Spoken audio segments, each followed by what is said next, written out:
Whether you wake up feeling sick on a Sunday or your little one has a sore throat at the airport, you and your family can get quality virtual care from a board-certified MinuteClinic provider any day of the week, anywhere you might be. And if you'd rather be seen in person, you can schedule a MinuteClinic visit 7 days a week. Services and appointment availability may vary. Go to MinuteClinic.com to learn more. Hey guys, it's Allie. Welcome back to Infertile AF, the podcast. This is episode 203 called Erin Bulcao. Happy New Year, everybody. It's Allie. As you know, I am the co-founder of Fertility Rally, which is the membership community that I wish I had when I was going through all this shit. It is a safe space. Everyone is welcome. And I wanted to let you guys know that we are having a very, very special opportunity for you right now, an exclusive for Infertile AF listeners. We are giving away 1 month free for the membership for this New Year kickoff. So today is the 5th of January when this episode drops, and we are open through midnight on the 7th. So I wanted to give you this code. If you go to fertilityrally.com and you purchase the monthly membership and you use code INFERTILEAF, you will get your first month of Fertility Rally totally free. So if you're wondering what Fertility Rally offers, there's so much. Not only do we have a website full of videos and resources and tons of stuff, blogs, expert opinions, we also offer IRL events. We have some coming up actually really soon that we're going to announce. We do virtual support groups. So we have 4 support groups per week. We have our flagship one every Wednesday night for 90 minutes. It's everybody's welcome. You can come on and share, talk about what you're going through. You don't have to share. You can be off camera as well, just kind of listening in. That's hosted by me and Blair, my co-founder. And we also have a pregnancy after infertility group every Monday night. We have a motherhood after infertility group every Tuesday night because we have so many members who have gone on to have babies, become moms, but they still want to be a part of the group and they still want the support of this amazing community. And then we have a Sunday group as well. So those are the 4 we have right now. We have 3 private Facebook groups, so you can go in there, bond with everybody, ask your questions. They're a little more manageable than some of the other Facebook groups that are really big where you don't know anybody. This is your family, so you know everybody in the group. And we offer one-on-one calls with Blair and me as well. So tons of stuff going on. Also lots of exclusive discounts and offers and all that stuff. So join us, get the first month free with code INFERTILEAF. Again, go to fertilityrally.com. The link is in my bio, and it's also on just fertilityrally.com, the website. You can purchase the monthly membership. You'll get your first month totally free. If you join today, you can start doing everything right away, come to our groups and all that good stuff. We would love to have you, and I'm happy to answer any questions as well. So kicking off the new year with a month free membership, spread the word. The code is INFERTILEAF at fertilityrally.com, and you can check us out on Instagram too at Fertility Rally. So reach out if you have any questions. We hope to see you guys so you can rally like a mofo. Today's episode is sponsored by Prove, a women's health company dedicated to providing information and proactive fertility testing and support so they can reach their goals faster. When Prove founder and PhD scientist Amy was trying to get pregnant, she suffered miscarriage after miscarriage, and no test or doctor could explain why. She ultimately turned to IVF to have her son. It was only after she uncovered the source of her troubles, a problem with ovulation, that she successfully conceived, this time only needing a simple, inexpensive supplement. She then set out to create an accurate, effective diagnostic to empower women to test at home. Did you know that ovulation is more than a yes or no? In fact, it's possible to release an egg but still not have enough progesterone, the hormone released after ovulation, to support implantation. Prove measures a hormone released after ovulation called PDG that supports implantation and pregnancy and tracks this hormone during the implantation window. A clinical study showed that sustained elevated PDG levels during the implantation window was associated with a 75% increase in successful pregnancies. If Prove testing kits uncover potential issues, the fix can be simple. Prove can also support you with further resources from science-backed supplements to connections with fertility doctors. Prove is truly game-changing innovation for those battling infertility, so check out Prove. My favorite part is that they're giving Infertile AF listeners a special discount code. Go to provetest.com, PROOVTEST.com, Enter the code Allie20 and you'll get 20% off your first Prove order of $25 or more. Thanks, Prove. All right, everybody. If you are in the infertility community, you have probably heard of my next guest. It's Erin Bulcao. She is on Instagram at My Beautiful Blender, and she is all about raw and real mom talk. She has gone through a hell of a lot. She's a warrior mom of IUI triplets to twins, so she's going to talk about that. She had 7 losses through IVF. She has 1 rainbow baby, and she has so much interesting stuff to say. And I just loved talking to her. Like I said, she's real, she's raw. We talk about a lot of really interesting things and things that she went through. And she's got some really cool lessons too at the end, like things she wished she knew then that she knows now. So Erin, thank you so much for doing this. Without further ado, this is Erin's infertility story.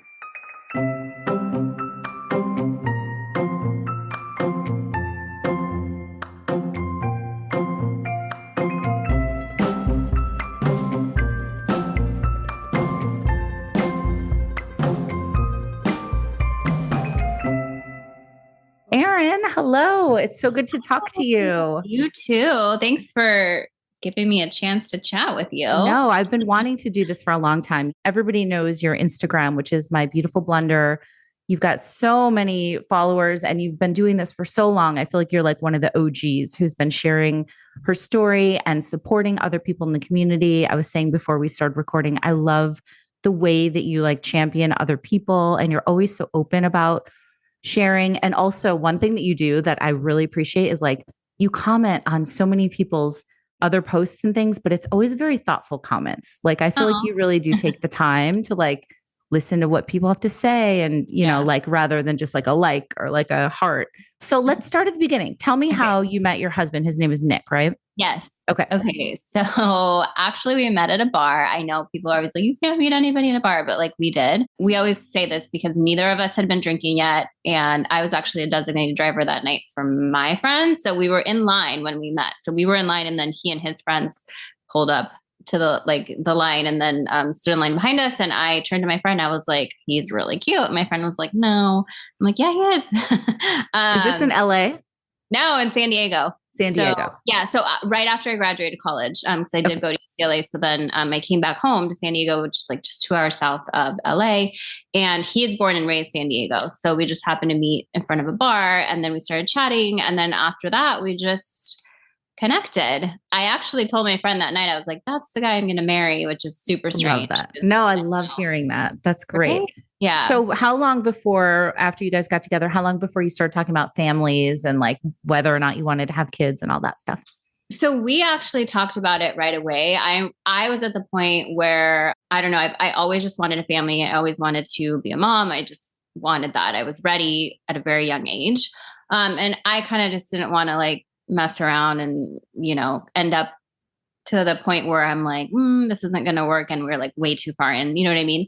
So we kind of just dove in and he actually was the same way. And so it was very natural. Like, I think it was one of our first dates. We just talked about how many kids and I'm actually Jewish. And I just told him, you know, I actually really want to raise my kids Jewish, but I would never ask you to convert. But like, would you be okay if we raised our kids Jewish? Because that's important to me. And he was like totally for it. You know, down the line, he ended up converting. But yeah, so everything just kind of seemed like, okay, this looks like pretty perfect. So that was that. It was, really quick. So then when you guys, after you got married, when did you start to actually try? We tried, it was about like 9 months into being married. So I was 26 and he was like 20, so he's 4.5 years older than me. So whatever the math is, because I suck at math, 29. Don't ask me, girl. I know. I'm like, ooh, this like 5th grade math. I'm like, ooh, stay away from me.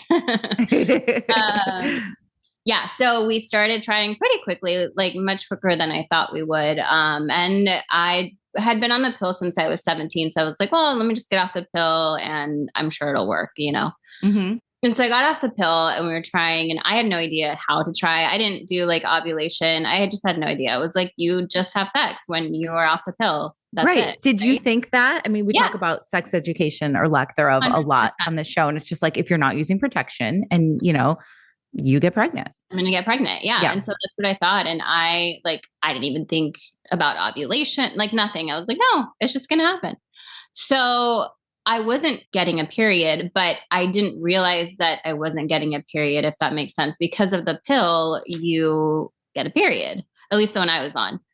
And it was consistent and, all of that fun stuff. Mm-hmm. And when I got off of it, we started trying. And then immediately I was like, oh, I must be pregnant because I'm not getting a period. And so I would go through like boxes of tests because I'm like, no, I'm probably just not testing right. Like I probably didn't pee enough. The pee missed, or like it got too wet. What you name it, like the excuse to do another test because it must have been defective. Right. I did it, Yeah. So you're like, it needs to be early morning pee. Oh, wait, that was too late in the day, or like all that stuff. Totally. And this went on for like 3 months. And I was like, something's not adding up, And so that's when I finally went into my OB and I was like, yeah, don't think I'm pregnant. And I wasn't. And she's like, yeah, you're just not ovulating. I'm like, oh, okay. I still had no idea what she was talking about. Really. Right. Did she say why? No, she just said, you're going to have to go see a fertility specialist. And I just thought that meant I'm never going to have kids. Okay. Yeah, of course. So, so that's kind of how I got into the whole art and infertility treatments. Yeah. And we were super embarrassed. I felt horrible because I was young. I was only 27 or 26, I should say. And I thought that my body was supposed to do the thing and it wasn't doing it. And we just didn't even know. We didn't know anything. I mean, I was like infertile. Like, what is this? You know? Did you have any friends who were going through it or anything like that? Same. Nothing. Okay. And we were also like the first to get married, the first to start trying and all this stuff. But like, so I didn't even have anybody to talk to because it's not even like anybody was on that like wavelength yet. Right. Not even trying to have kids at that point. Right. But none of like his family, who a lot of them are older, like none of them had gone through any of that. And so we just felt super odd and like different. And I was like, well, I think people do IVF, when they like want to choose the baby or when they're like 45. I'm sorry, not the baby, the gender. So that was my whole thought. And I was like, but I'm only in my mid-20s. Like, what is happening? Right. So what happened when you went to the RE? So we went in and he's like, look, you have a lot of follicles. Like, I think that an IUI would be the best case for you guys because you're young, and next sperm, I guess, was like, great. Of course. Of course. He's like so proud of that. I'm like, he's like, yeah. Yeah, exactly. I'm like, okay.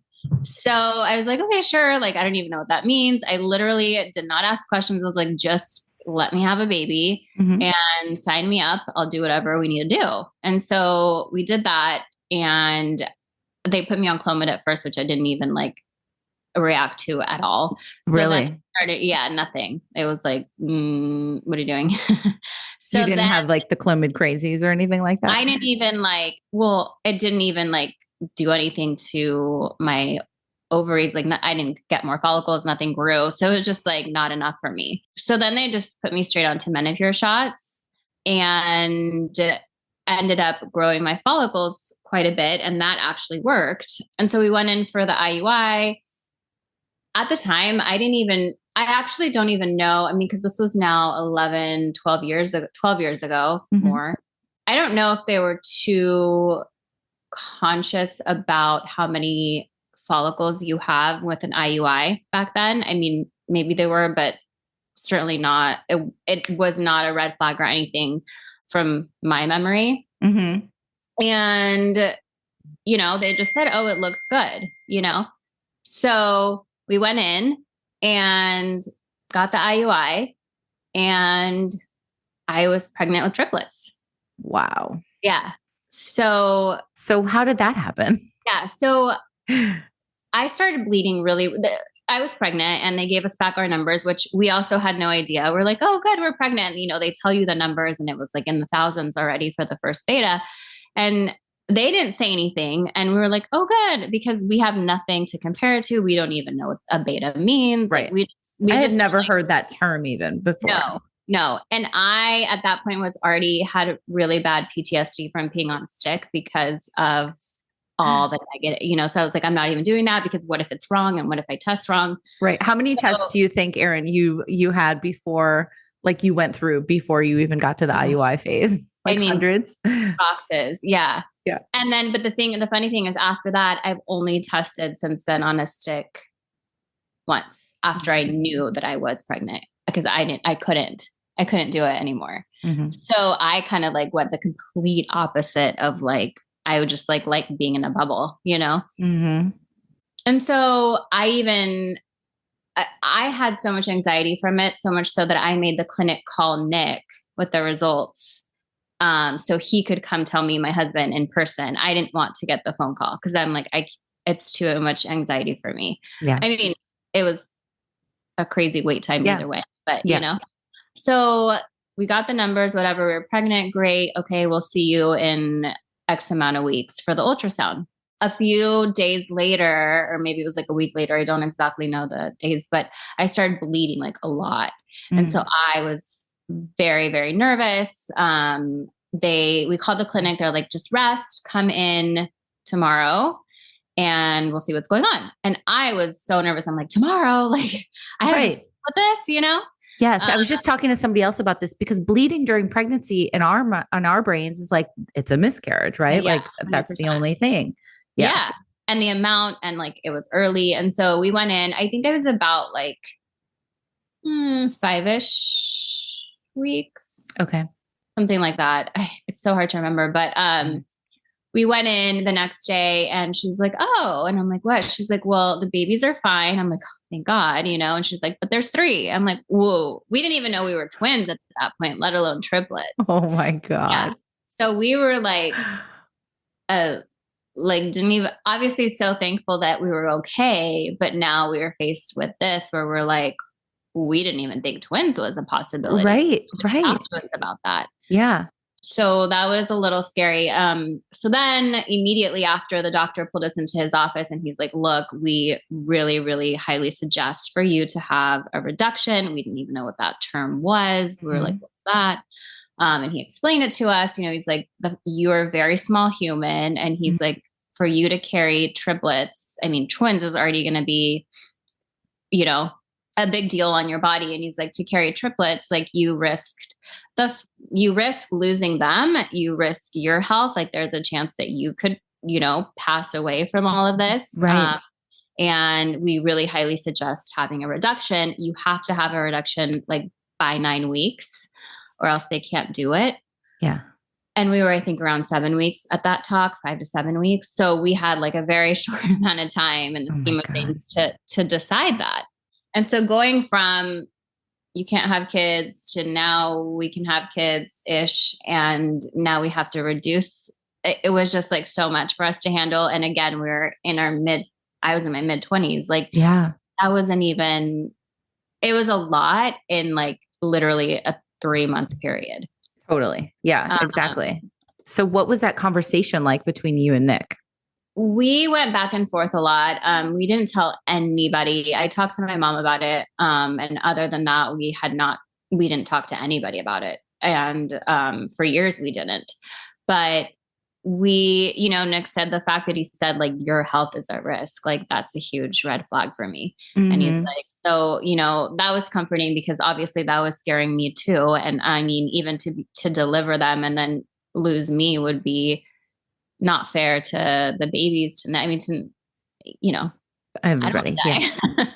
Of course. No, so it was just a lot of really scary information to try and take in and digest and do in a matter of 2 weeks. 100%.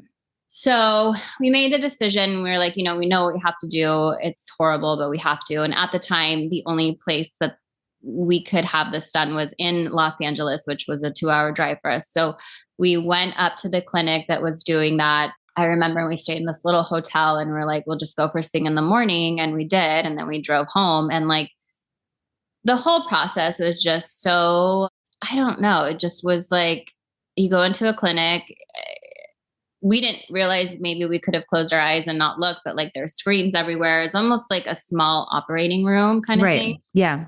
And we had to watch it and, we asked how they would choose. And cause people ask me all the time, how did you know what embryo to choose or what baby? I was like, we didn't, like they just said, whatever is the easiest one to reach, because at that point they were 9 weeks old, so in utero. So you don't know anything about them yet. Right. Of course.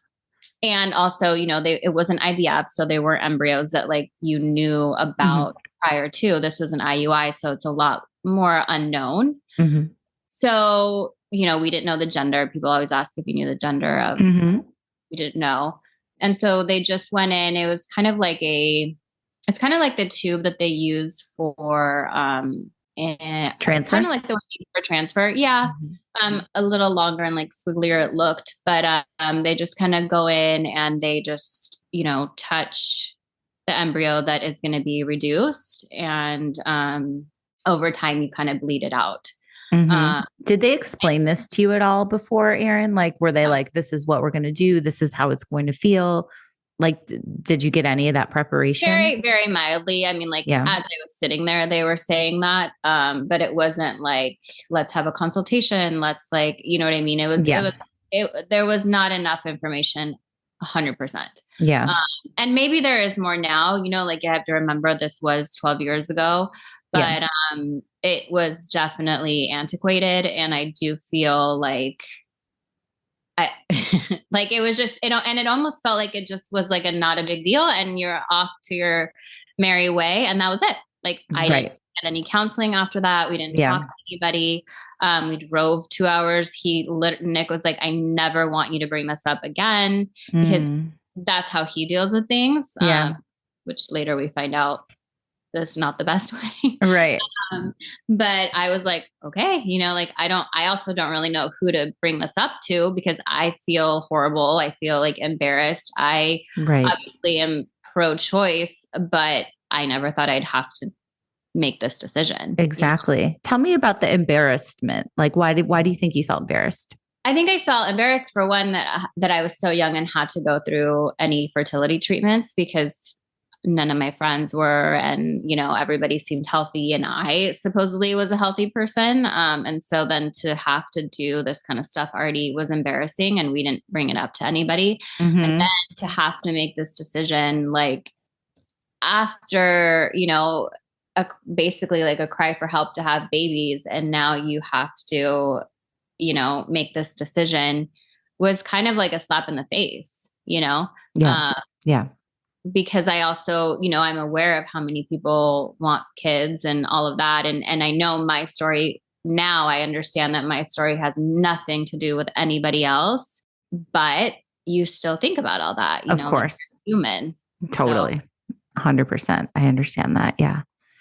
So then did you just, like you said, go on your merry way, or did you have any residual, like you said, there was bleeding, like what happened to you physically? Yeah, there was, some bleeding, mild cramping, but it's hard to really tell what it was all from, because I was also carrying twins. So you don't ever really know. I was going in often to have ultrasounds because of the twins, but I think it just kind of came out on its own after, they stopped the heartbeat. And that was pretty much it. I mean, after that, we just, we were pregnant with twins. I did show really, really early. I mean, partly I'm just don't have any hips and anything, but I do think it's also because we had triplets for a while, Okay. Yeah. So, everyone's like, whoa, you, I remember we had a New Year's Eve party we went to, and I was wearing a dress, and I looked like I was with Ariella. I was I probably could have been easily 6 months pregnant, and it was my first, so it was wild, but, yeah, we just kind of went on and never talked about it, and carried twins and did that, Did you have any residual, you said it didn't come up much between you and Nick. Did you have any guilt or anything like that? I mean, not that you should, but okay. I'm not saying that you should. I'm just saying as a human, 100%. Yeah. I still do. And we later learned that like we both did, and not talking about it was really, really damaging to our relationship Mm-hmm. because it was a big deal. And we were both really, really sad. And that image, I mean, I can vividly. Like on the screen. Yeah. I mean, Yeah. like the whole thing, talking about it today, it's like, it's right here. It like just happened. Yeah. I'm so sorry. Oh, thank you. I mean, such is life. But yeah, so it was hard because it was one of those like moments where sadness and happiness can coexist, but I didn't understand that at the moment. And so it was like trying to shove all that to the side and being like, oh, we were pregnant with twins, and everybody, are your twins natural? Like the million questions, even just about twins. And what I wanted to say is like, no, they're not. And also I just had like, I'm going to say it was an abortion. And, like I had triplets, and there's so many things that you want to spit out at them. And instead I'm like, oh yeah, they're natural. Like, totally. It's just easier. It's less exhausting almost to have to tell me about, I'm sure that this recent Roe v. Wade last summer, how does that like affect you, the overturning and all that? Like, what are your thoughts on that? Cause you're one of those people that had to do that medical procedure, or you might've died. Yep. Upsetting. I mean, like, and the twins now know about their triplet. We told them not too long ago, actually. We didn't know if they were quite ready to understand that, but we did. I think we told them this past summer. So right around the same time. What did they say? They kind of cried a little bit. They were sad. I think they just were a little bit confused, but now they always talk about like our triplet. I wonder what, which like that makes me teary, but, Did you ever find out the gender of that baby, or was it too early? Yeah, I think I think back, it would have been too early. Maybe they could have, I'm not really sure. We had no interest, and like, Nick was just like, nothing. I get it. I get it. Yeah. And I actually am like that. Was like that with all my other losses too. I'm like, I don't want to know until like well after. Yeah. For the attachment purposes. Yeah. I never knew with any of mine. Never found out with any of mine. Yeah.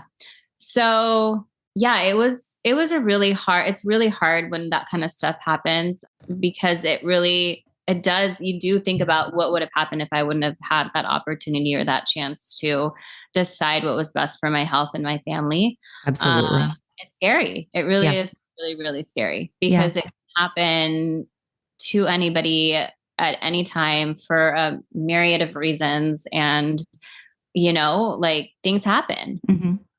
And it's just, it really, really hits home, and it hit home. And I think I try to share about it, especially when things like that happen. I don't like to be too political on my page, because it could just go on and on and on. But there are certain things that are like really important to me, and just to show a different side of like, hey, it's not just people that don't want to be pregnant. It's not just like people that, unfortunately are raped, which that's a whole nother thing, but it can happen like to any of us that, in different circumstances, and it would have still affected me.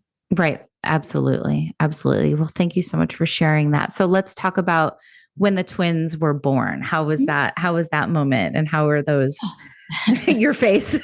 Well, so I was like determined to have them vaginally. I actually had a great pregnancy. I don't know if it was like my age, but I'm like, that was actually easier than areoless pregnancy, which is wild. But really? Yeah, everything was great. One of the twins was like always slightly smaller than the other, and we didn't know why. And I think they would have been able to figure it out nowadays, but back then they didn't know. I sound so like I'm making myself sound so old, but no, there's been a lot of changes. I know. Same when I talk about when I went through, because I'm older than you, and like this was 8 years ago for me with Sunny, and I'm like, so much has changed. Yeah, in even the past 8 years, it's like so much. And you remember like IVF is only 40 years old, right? Yeah. Like it's so much has changed in the past 10 years, 20 years. So I get it. I was determined to have them vaginally, and luckily they were both facing the right direction. But my doctor's like, look, there's a chance that when you give birth to one, the other one will flip. And if that's the case, we'll have to go in and also do a C-section. And I'm like, no. This is me like still being naive about, like everything still, even after what I went through, this is still me being naive. No, that's fine. It'll be fine. Like I can do it. And we went in and I got induced because at 37.5 weeks, like the little one of the babies still wasn't growing enough. And so they're like, let's just induce you. You're already full term anyway. And I had them vaginally. Wow. Second one. So I pushed one and then the other one was like, they were 30 minutes apart and people are always like so shocked because they're like, aren't twins like a minute apart? I'm like, yeah, but I had them vaginally. So one wasn't coming out. And she literally looked at me. This is the only part I like vividly remember. And she's like, you have one more try. And if not, we have to go in because it was 30 minutes. Oh, wow.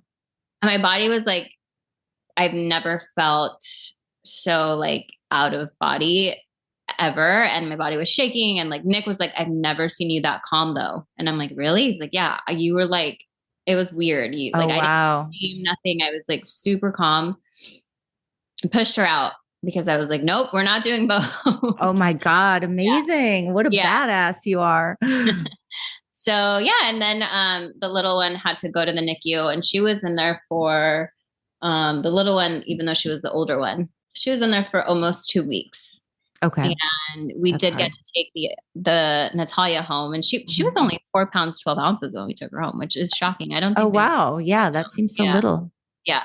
Super tiny. But we got to take her home, which was it was really, really hard. It was probably one of the hardest 2 weeks of my life because of going back and forth and feeling like so much guilt for leaving a baby behind and then getting to spend time with one. And yes, you know, you're also crashing with your hormone. I mean, there's so much, you know. Yes, exactly. So that was really hard. Luckily, she was brought to a closer hospital to our home, like a hospital that was closer to our home. So it was an easier commute. But that was crazy in itself. I'm like, she's in an ambulance without us. Like, I know. Have you ever talked to Taylor, infertile and impatient? Because she has twins and it was the same situation where I think her twin Charlie came home and Quinn was still in the hospital and she talks about that same guilt. It's tough. It's like mind blowing that's even, because again, you go into all this thinking like none of that's going to happen to me. Right. No, of course not. And even after everything we'd been through, like I still had that mindset, which is pretty mind boggling, but I guess that's not a bad thing. But so she was in there and we would go back and forth. Like I was breastfeeding and I had so much milk, which was great. So I was trying to bring the milk, you know, she had to kind of drink from a bottle, but between my husband, my mom, myself, and then we had a night nurse, she would like go there sometimes before stopping to our house, just so the baby could have, Eliana could be with somebody. As much as she could during the day. And I would go like a couple times a day. I would obviously bring Natalia and we'd do like skin to skin together with the two, which was like so sweet.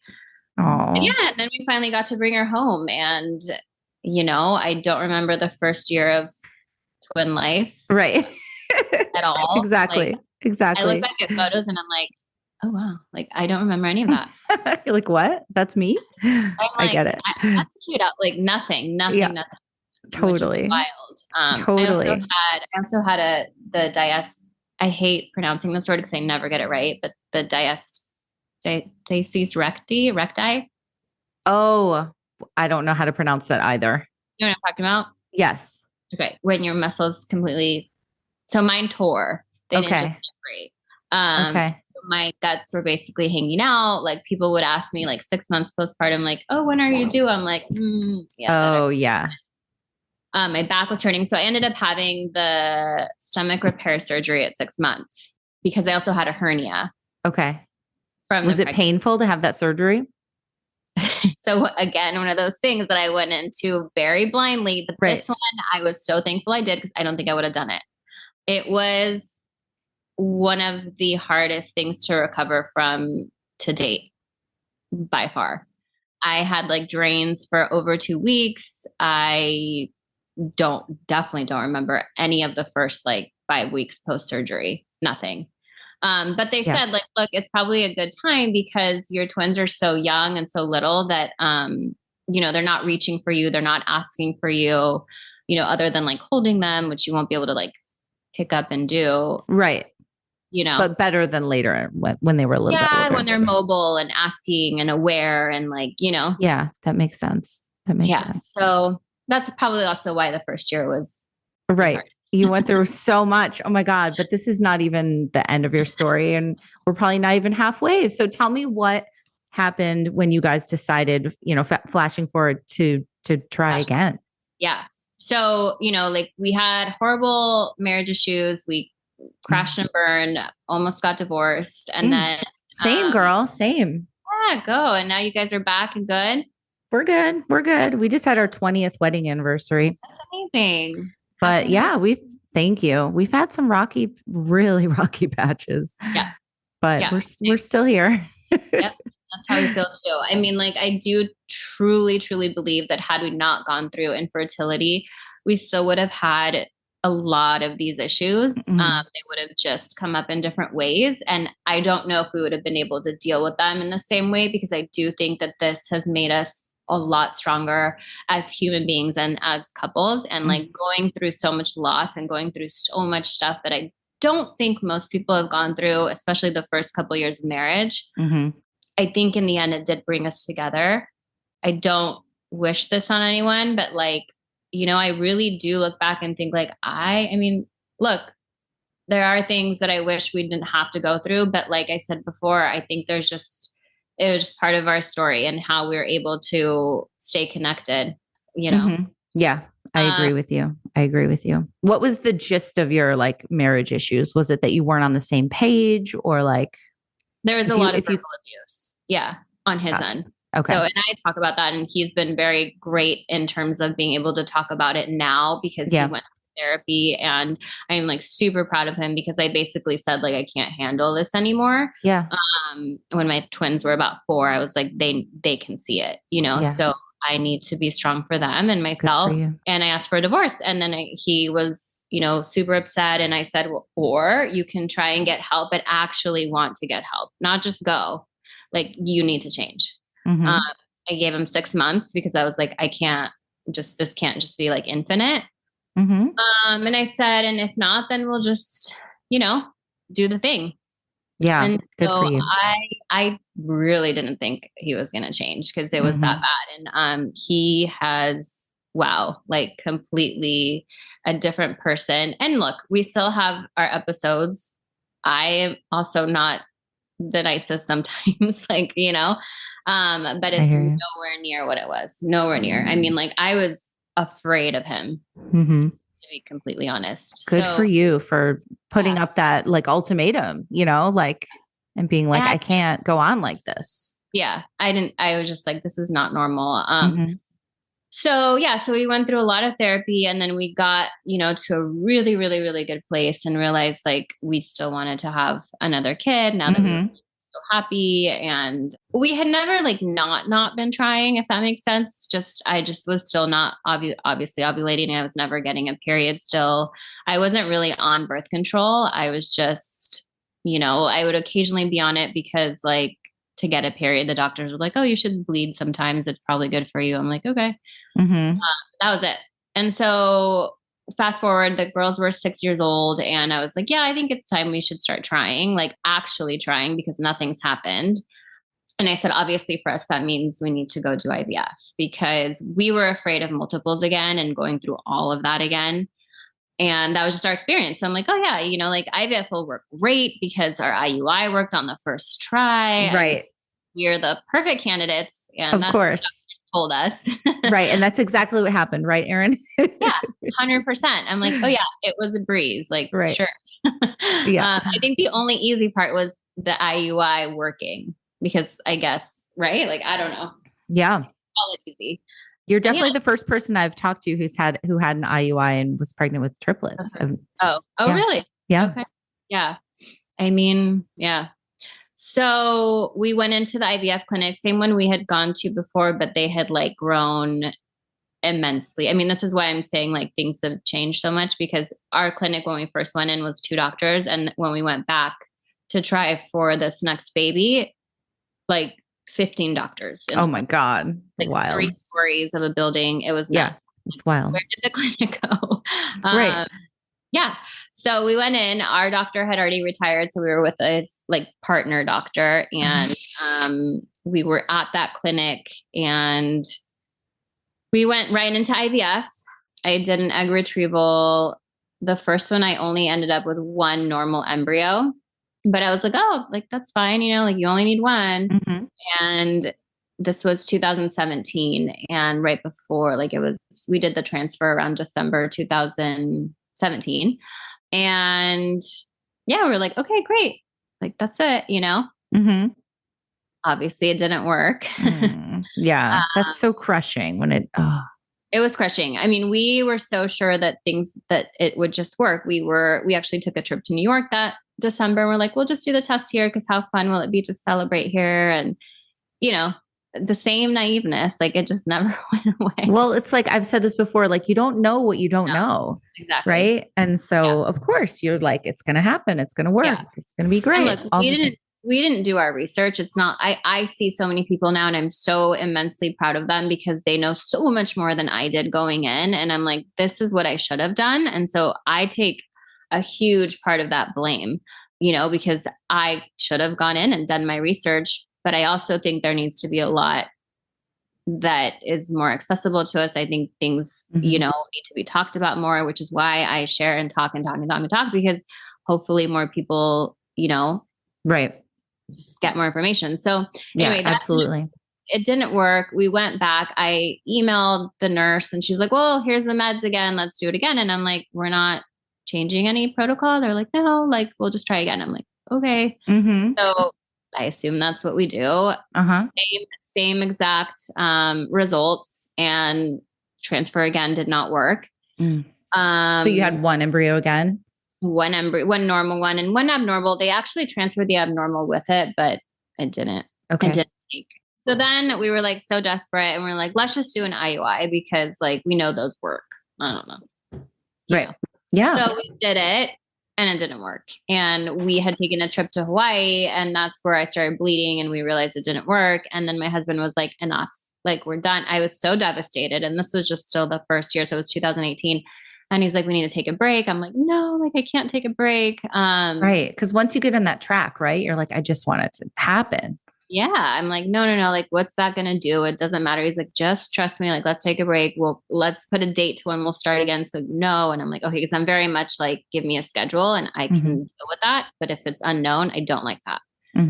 So we put a schedule. We would come back to it like at the end of August of that summer in 2018. And we took a break. I became a yoga certified instructor and I did all these things to kind of like fill my time aside from my twins. Like they're still here.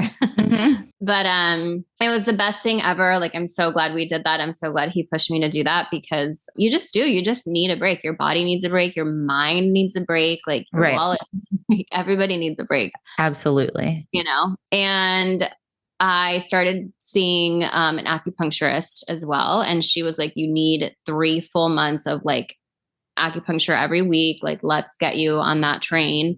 So it was good. I did a lot of things like that. I started to research. I started to be more of an advocate for myself during that break. I got on a lot more like, you know, vitamins and all this kind of stuff that I wasn't on before because the doctors at that clinic didn't tell me. Interesting. They didn't talk about like supplements or any of that kind of stuff? No, not really. She was like, you can if you want. I was like, oh, okay, well then I won't, you know, I don't know. Right.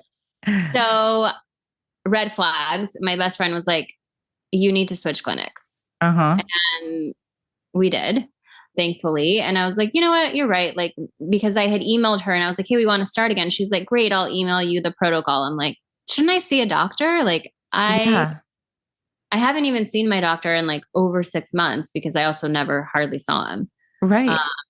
And so that was like a weird thing to me. So we switched clinics, which is like an amazing clinic. And my biggest thing was like, I want to see a doctor every single time I have an ultrasound and I want to see the same doctor. You know, of course things will happen because you're there every day, but like for the most part, I want the same one. Good for you to advocate. And just a little PSA for anybody listening, like if you have care where you feel like you're not being seen, you just feel like a number, you know, they're not giving you individualized attention. It doesn't have to be like that. There's so many good clinics out there and great medical teams that want to be your partner, that want to be a team, that don't just treat you that way. So I didn't know that. I got lucky and I had a great doctor, but I had no idea that I could even question the doctor. Like it was Exactly. And that's the thing. It was like, okay. And so like that, I said, I was like, that was my biggest thing. And so I got a doctor. He was great. I loved my nurse, who was always my nurse, which was like made my experience that much better, because at the other clinic, I saw like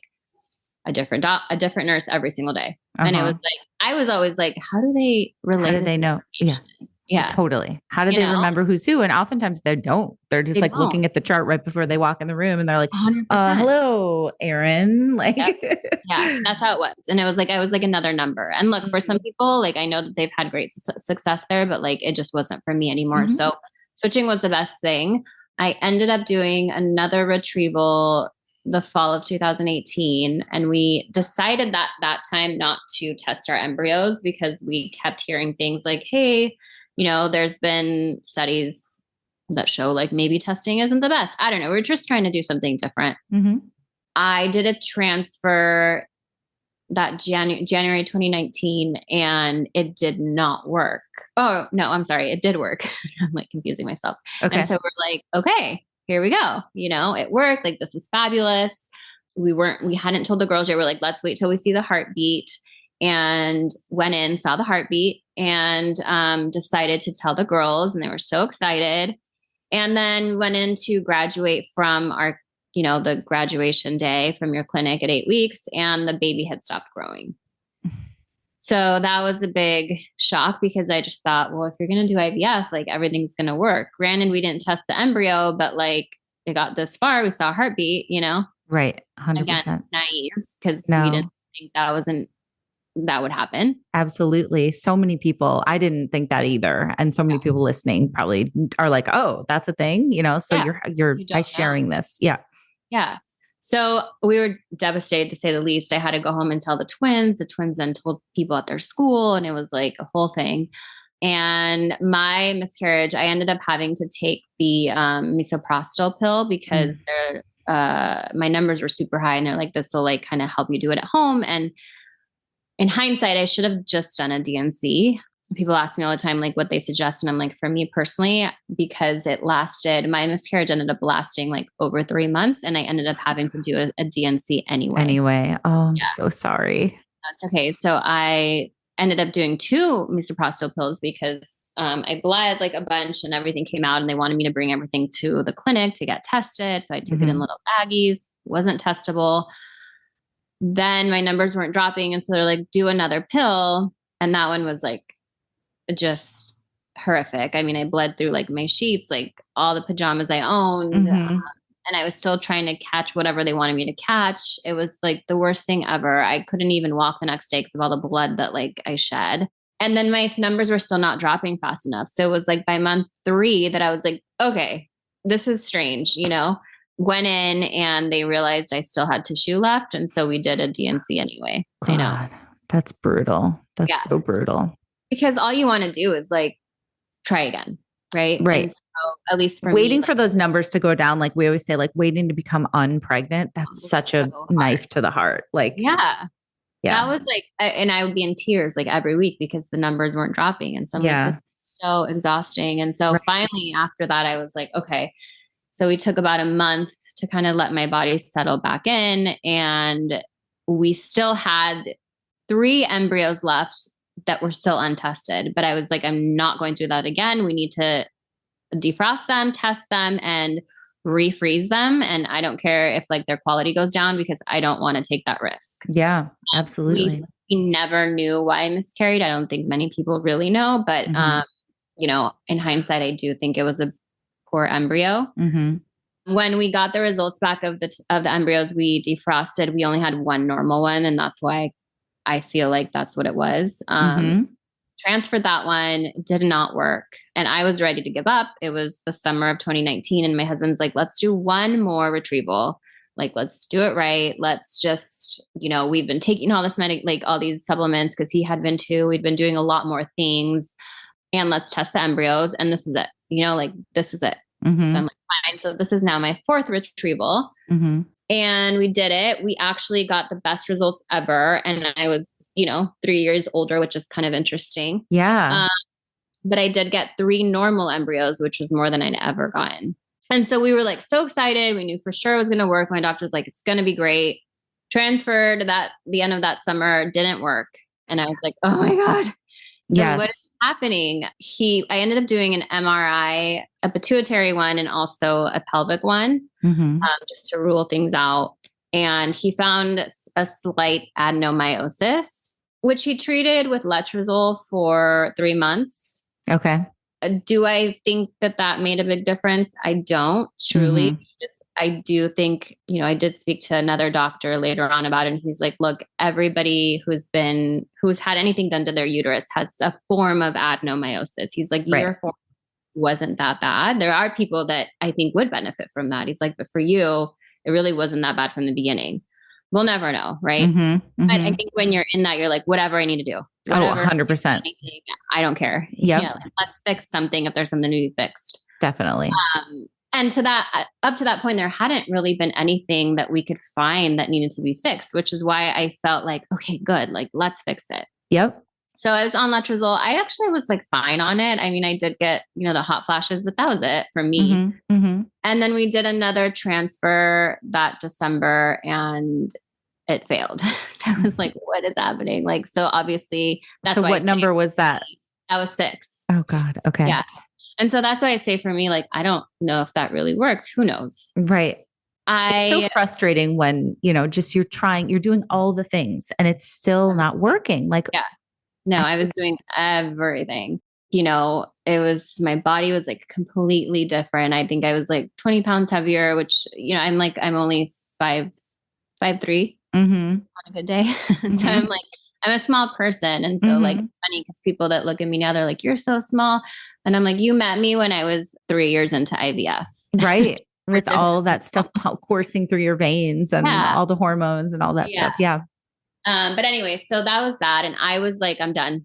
I told Nick, I was like, nope, I'm not even going to try the last one because I cannot, like, emotionally. I was really at that point the most depressed I'd ever been, even more than from my miscarriage, because I think by 6 transfers and everything else, I was like, I can't keep doing this. Right. And Nick was like, okay, he's like, why don't we talk to this other doctor that we really, really loved at the clinic? And my doctor previously was great. We just never had like a connection. And I loved this other doctor. And I was like, all right, let's just go talk to him and see what he thinks about. We had a list of questions, a list of things that people on Instagram, by that point I had started to open up. So I had a lot of like unsolicited advice that I actually appreciated because I just wrote down, I'm like, I'm not gonna like pretend that this is right for me, but I'm going to go ask him. Right. And so I had like huge list. I'm like, let's go through everything that people are saying could be wrong. And he kind of like, he's like, no, like everything, whatever. And he was a lot more like, we had a very similar personalities. He's very dry, but he's also very to the point. And he's just like, look, it just hasn't worked for you. He's like, there's nothing on paper that's truly, truly wrong. He said something that has always stuck with me. And I always say it to people, and it's, it's kind of harsh, but at the same time, it helped me. And he just said, like, sometimes the coin just doesn't land on the right side. Yeah. He's like, you just have to keep flipping it for some people, and he's like, I guarantee if you keep flipping it, it's going to work. And I don't know why, but that just kind of stuck with me. Yeah. And he's just amazing. I love him to this day. And I was like, told Nick, I'm like, if we do this again, we're doing it with him because I feel comfortable with him. And I don't know, I just have a good feeling. So within the clinic, I was like, I don't know if this is like kosher, but can we switch doctors? And, they were like, yeah, not very many people do it, but you're absolutely welcome to. And, I realized by then, like, it's my journey. They all just want me to get pregnant. I'm sure they want me to get the hell out of that clinic by then. Bring in some new, fresh faces. Right. So we switched doctors, which was amazing. And I also had asked for my estrogen to be much higher. My lining had always been around a 7.5 for transfer. And most of the doctors had said, like, it's fine. That's actually a normal, and I was like, well, I don't think that I'm in that category anymore. Like, let's do something different. That might not be right for me. So I'm like, I've heard of all these linings being way thicker. Like, I need to get mine thicker because that's just what I think I need. And so I had already gone through like the maximum amount of patches you could be on and pills. So they started doing estrogen injections for me. Okay. And, it ups your estrogen a lot really quick. Mm-hmm. So my lining ended up getting to a 9.8, which was amazing. I'd never had that. And I felt so confident in that. And, I had checked my vitamin D level, my E, my A, my all of them. I was on all the things. So I felt like super confident. And I just said, you know what? This is literally all I can do at this point. Totally. There's literally nothing else. Yep. The doctor felt great about it, went in, did the transfer, and we got a positive. And it was a super strong one. So and I'm going to start crying again, but it was, just like, man. Isn't it wild how the emotions just are right there? And like when you say certain things, they just come right back up. Yeah. Because I just think like I was dead set on not trying again. Yeah. And it's not for everyone. Like I wholeheartedly believe, when it's time. And for me, I just was like, everyone would ask me like, when are you going to stop? When are you going to stop trying? Like, when are you going to keep doing? Why are you putting yourself through this? I'm like, I don't feel like I have another option. Stop right now, Yeah. And I knew that I wanted to keep going. I just didn't think I could. I think right. that was. Yeah. Well, part of it is like, you want to kind of protect your heart from after everything you've been through. It's like, I can't handle it not working again. Exactly. Yeah. Yeah. So we did that. And literally COVID hit 6 days later that we got our positive. So that was like, also, I felt like I was so lucky because I know so many people had to pause and like go through all the stuff, with COVID, and that, was horrible. I mean, we did, right. It wasn't the most fun to go into every appointment by myself because of all the PTSD we had from all the loss, but we were so lucky that everything was always good. I think it's so interesting. And, what I said at the beginning of the chat is like, you have always been so open about what you've gone through, and like things on your Instagram being like, IVF doesn't guarantee a baby, like pointing those kinds of things out, and like talking about pregnancy after loss and the anxieties of that. I think it's so important to point those out too, because, those of us who got pregnant after loss, like we always say, like you get kind of robbed of like all these like great moments because you can never fully relax. You can never fully enjoy it because you're always waiting for the other shoe to drop or something bad to happen because you're so used to bad news.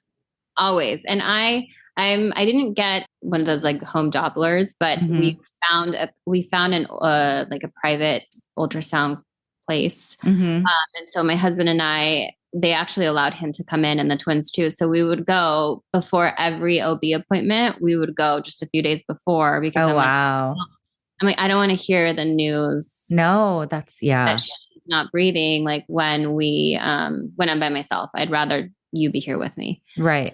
So it was never, I was still, because I'm like, but also I know that it could happen even the second we leave the ultrasound place, but totally. That kind of helped a little bit because people always ask me like what you did to help with that anxiety. So that was really the only thing that I could do that was in my control. And then, so tell me about her now.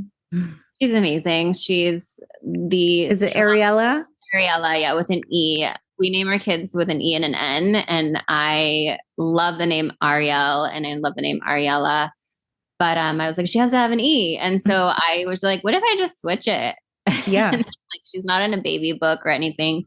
And Nick's like, I guess. I'm like, yeah, I'm doing it. So I just switched the E with the A. She's amazing. She's the strongest personality, but I think it's just this embryo that was waiting all along kind of thing. Totally. And I mean, how old are the twins?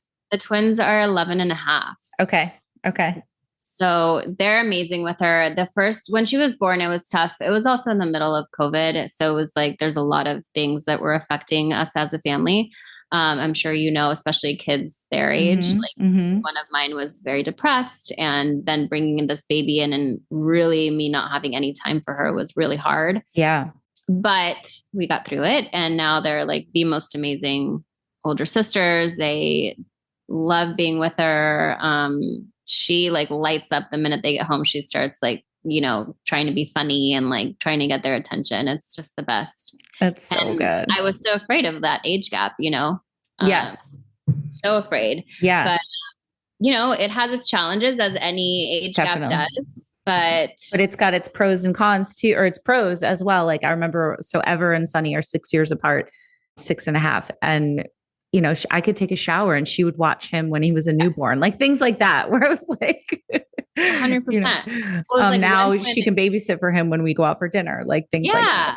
Well, like I put her down to bed and my twins sometimes are at like dance and gymnastics until like 8. And I'm like, but she's in bed at 7. So I'm like, you're going to stay home. Like, here's the, you can dial me from your iPad or something. And I'm like, I'm literally going to be 20 minutes. I just have to pick up your sister. So like things like that are great. So totally. No. Totally. So tell me, just to wrap up here. Well, first of all, thank you for sharing all of that. And I'm so glad you have your beautiful family, and just your rawness and realness is really appreciated. Tell me, if someone's listening, that is just kind of starting out in this world, like, what do you know now that you wish you knew then? I definitely know that it's okay to ask for whatever you want.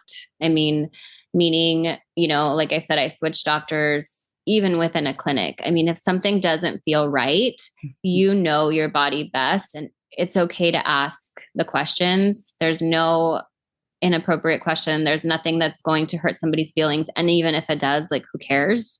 That's their issue to deal with, not yours, because this is your journey.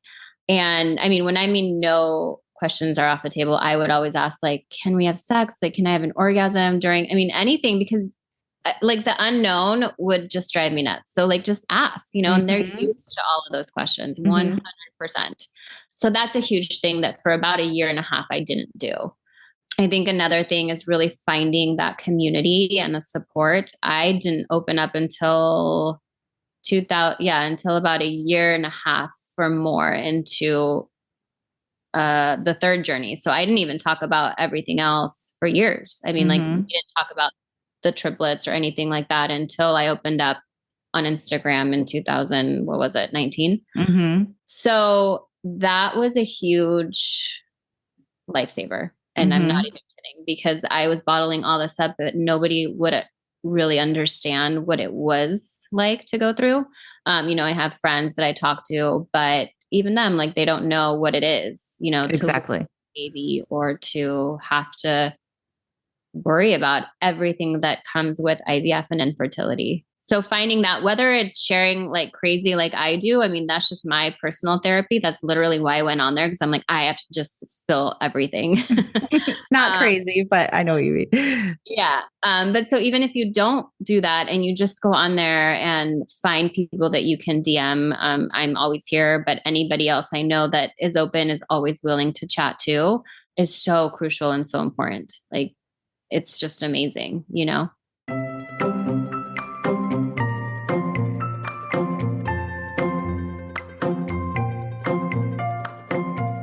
Thank you for listening, guys. And thanks again to Erin. Definitely follow her at My Beautiful Blunder if you aren't already.